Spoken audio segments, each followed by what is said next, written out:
안녕하세요. 공병호TV의 공병호입니다. 요즘에 경제 상황이 쫙 가라앉은 그런 분위기입니다. 그러나 한국인들을 살릴 수 있는 방법이 있습니다. 그리고 그것은 별로 돈이 들지 않습니다. 지금 정부가 하고 있는 것처럼 돈 퍼부어서 경제 살릴 수 없습니다. 한국인들은 절대로 돈 풀어가지고 살릴 수 없습니다. 여러분, 역사의 진실은 보조금이나 수당을 주면은 수당 받은 사람들은 망치고 보조금 받은 회사는 망합니다. 돈으로 절대 살릴 수가 없습니다. 어제 안국동에 윤보선 길을 따라서 걸을 수 있는 기회가 있었습니다. 작은 그 한옥들로 밀집된 골목길에서 다양한 그런 한옥 가게들을 볼 수 있었습니다. 참 돌아오면서 마음이 아팠습니다. 마음이 아팠던 이유는 참 저렇게 뭘 잘할 수 있는 사람들인데 이렇게 성장률이 떨어지게 만들어서 어떻게 하냐 이야기죠.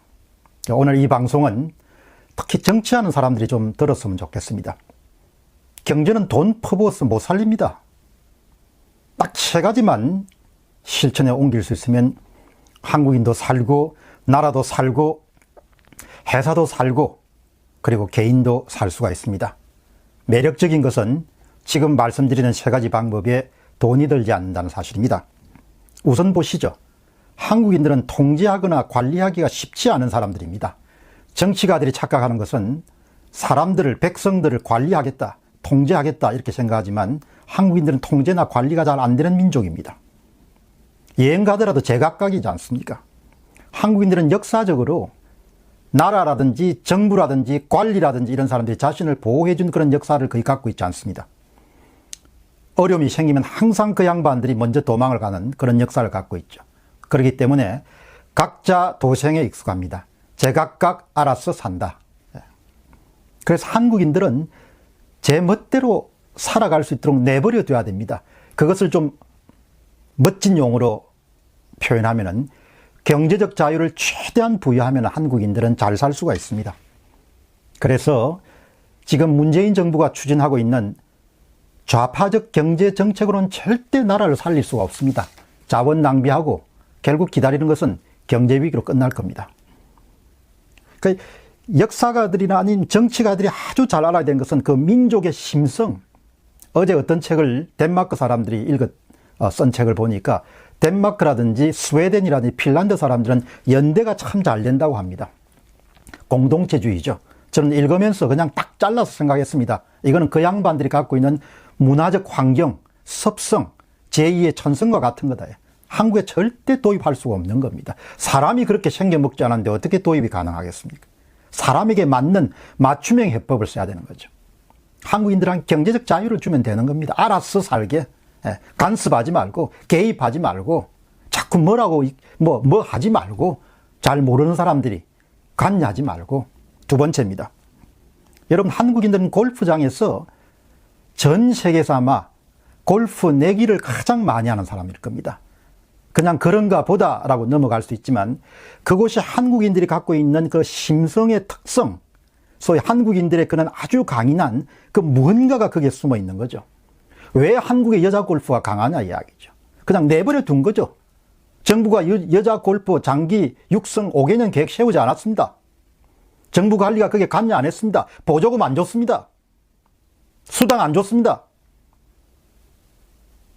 그러나 여자 골프는 확실하게 이런 뭐가 있습니까? 보상이 따랐습니다.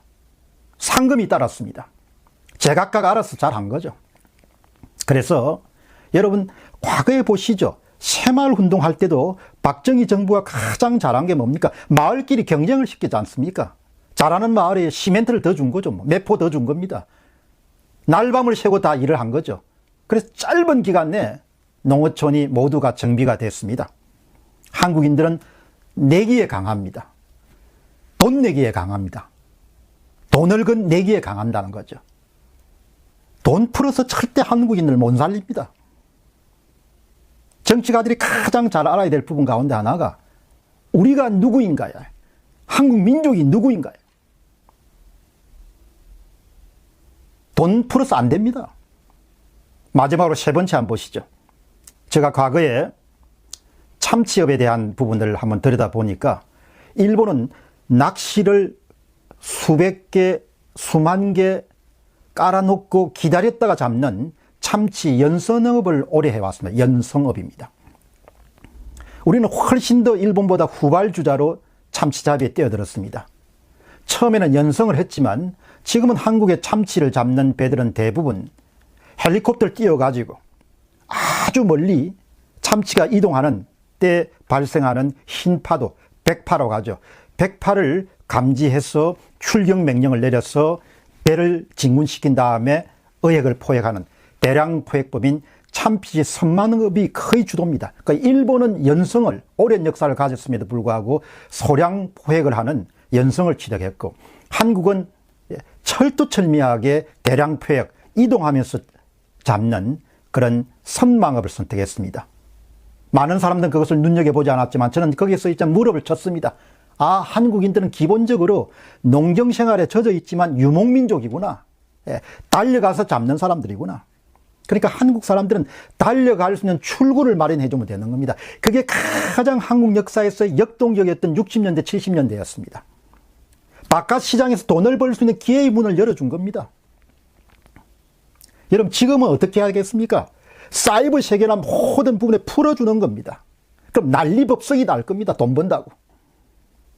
그런데 그거를 다 차단하는 거죠.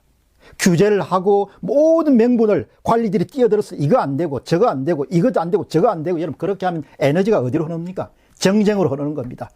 파괴적 뭐죠? 싸움으로 흐르는 겁니다. 지금이 한국 사회가 그 모습입니다. 한국 사람들은 그냥 풀어줘야 되는 거죠. 뛰어갈 수 있는 출구를 마련해 줘야 하는 겁니다. 여러분 정리하겠습니다. 한국인들은 경제적 자유를 주는 것이 가장 중요하다. 여러분 한국인들은 내기를 할 수 있도록 만들어주면 된다. 한국인들은 에너지가 차고 넘치기 때문에 건강한 방향으로 에너지의 출구를, 돈벌이를 향해서 분출될 수 있도록 도와주면 된다. 그렇지 않으면 뭐죠? 정해진 파일을 가지고 뜯어먹는 그런 소위 정쟁에 뛰어들 수밖에 없는 거예요. 그게 조선조 역사였습니다. 한국인들을 멋지게 살리는 세 가지 방법은 여러분 돈이 들지 않습니다. 한 푼도 들지 않습니다. 공병호TV의 공병호였습니다. 감사합니다.